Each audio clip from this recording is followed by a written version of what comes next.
The dinner rush had just begun at the McDonald's on Fairfax Boulevard, Virginia, a bustling hub where the clatter of trays and the sizzle of fryers harmonized into a symphony of fast-paced life.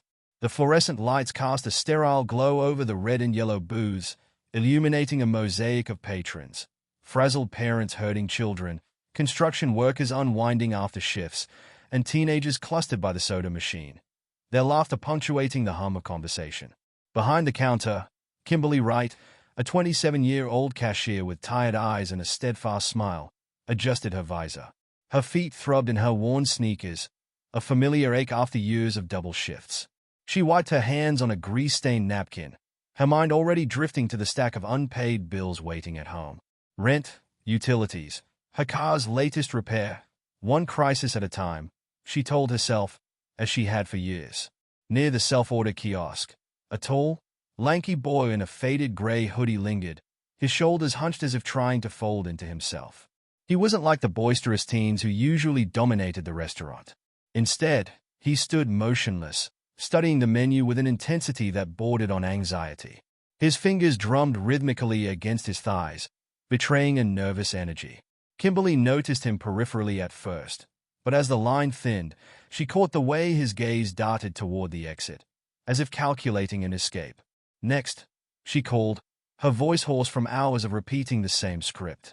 The boy hesitated, then stepped forward, his hands retreating into his pockets.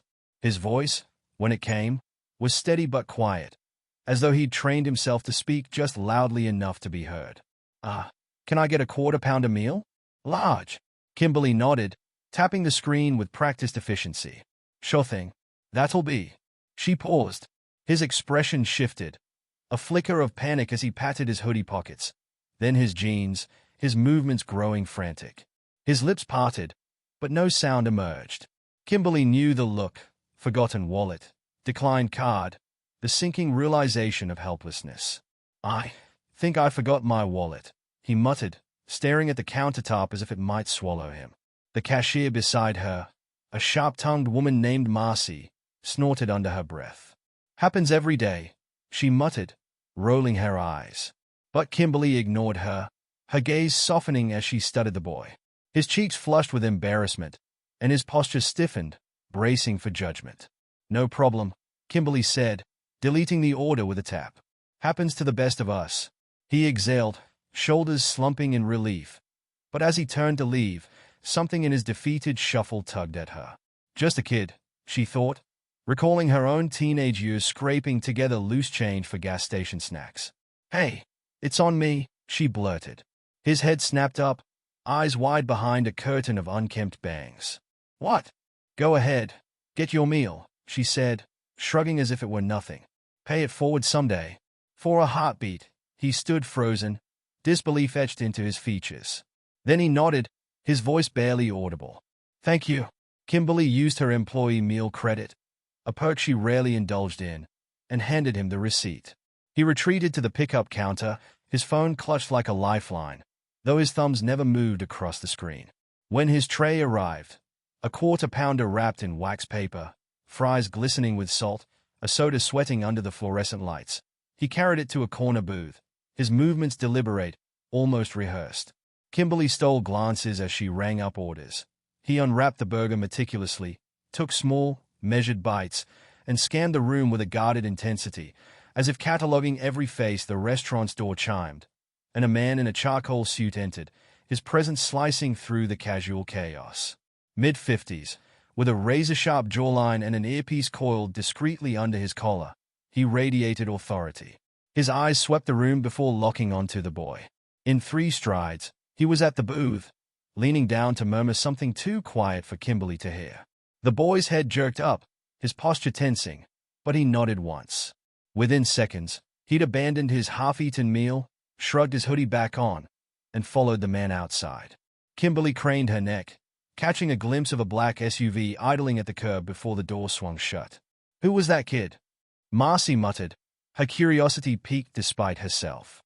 Kimberly shook her head, but the question lingered. There'd been something unnervingly familiar about the boy's face, the slope of his nose, the sharpness of his gaze. Probably some rich kid with a bodyguard, she decided, Pushing the thought aside, the memory faded over shifts blurred by monotony. But days later, as Kimberly trudged to her car after closing, a black SUV with tinted windows idled across the street. Her stomach clenched, coincidence, until it reappeared the next afternoon, parked ominously in the fire lane. This time, the back door swung open. Melania Trump stepped onto the asphalt, her ivory coat immaculate against the fast food backdrop. The restaurant froze. A teenager dropped a milkshake, its splatter echoing in the sudden silence. Phones rose in unison, snapping photos, while the fryers hissed in the background, forgotten. Melania glided toward the counter, her heels clicking with metronomic precision. Kimberly's hands trembled as she gripped the register, her mind racing. This isn't happening. You are Kimberly? Yes. Melania's accent was calm, deliberate, her expression unreadable. Ah, yes. Kimberly managed, her voice cracking. I want to thank you, Melania said, her tone softening, for helping my son. Her son. The pieces snapped into place. The boy's guarded demeanor, the suited man, the SUV. Barron Trump. Kimberly's knees wobbled. She'd unknowingly fed the son of a former president. Before she could speak, Melania slid a cream-colored envelope across the counter. Inside, a handwritten note unfurled in elegant cursive. Kindness is rare. You gave without expecting. That is why we want to give back to you. Beneath it lay a check. $50,000. The room erupted. A customer gasped, "Is that real?"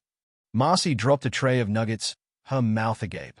Kimberly's vision blurred, the numbers swimming on the paper. $50,000. Enough to erase her debts, fix her car, maybe even save for a better apartment. I can't accept this, she stammered, though her fingers clung to the envelope. Melania's lips curved into a faint smile. You already have. Then, the sub's door opened again. Barron emerged, now in a tailored navy jacket, his posture less guarded but still reserved. He approached the counter, extending a hand. Thank you, he said, his voice firmer than before. You told me to pay it forward. This is a start. Kimberly shook his hand, stunned by the surreal normalcy of the gesture. You didn't have to do this, she whispered. Barron shrugged. Neither did you. Melania gestured to the parking lot, where a sleek Toyota Camry gleamed under the afternoon sun.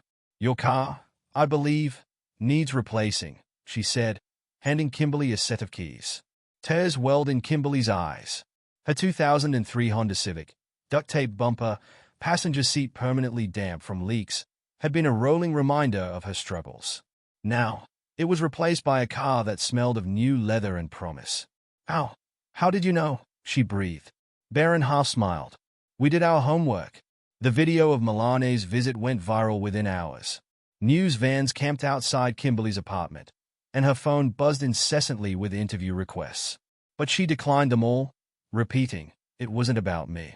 It was about a kid who needed a meal. With the $50,000, she paid off her debts, moved to a safer neighborhood, and enrolled in community college to study social work. The Camry became her steadfast companion, its reliability a silent testament to the night her life changed. Barron, meanwhile, began volunteering weekly at a DC food bank. His involvement kept deliberately low profile.